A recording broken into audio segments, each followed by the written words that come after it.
बोलो राम राम राम, बोलो राम राम राम, सुबह शाम शाम शाम बोलो राम राम राम। जीवन में यही आएंगे काम, ले लो जुबां से प्रभु का नाम।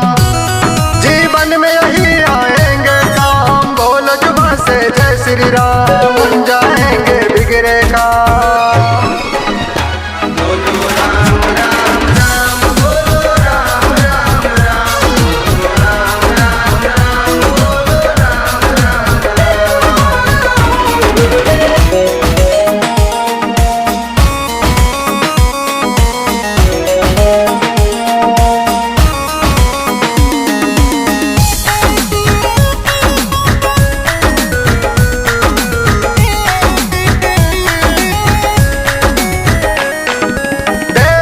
सिपाही हो तुम, हिंद का हनुमान बनो, टिक न पाए कोई रावण, ऐसा एक तूफान बनो।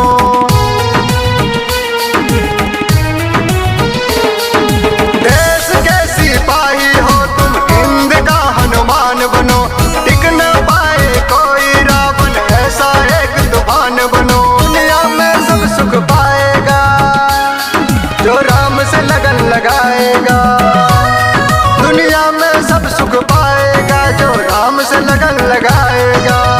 में न करना राम, बोलो राम राम राम, बोलो राम राम राम, सुबह शाम शाम शाम बोलो राम राम राम।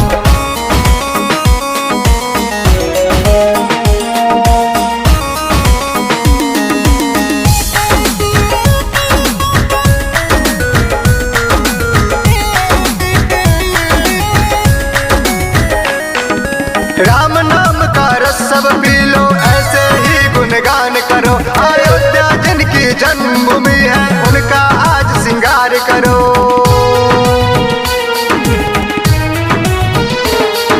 राम नाम का रस सब पी लो, ऐसे ही गुणगान करो। अयोध्या जिनकी जन्मभूमि है, उनका आज श्रृंगार करो। सब खुशियाँ आज मनाएंगे, जीवन में दीप जलाएंगे। सब खुशियाँ आज मनाएंगे, जीवन में दीप जलाएंगे। आएंगे चारों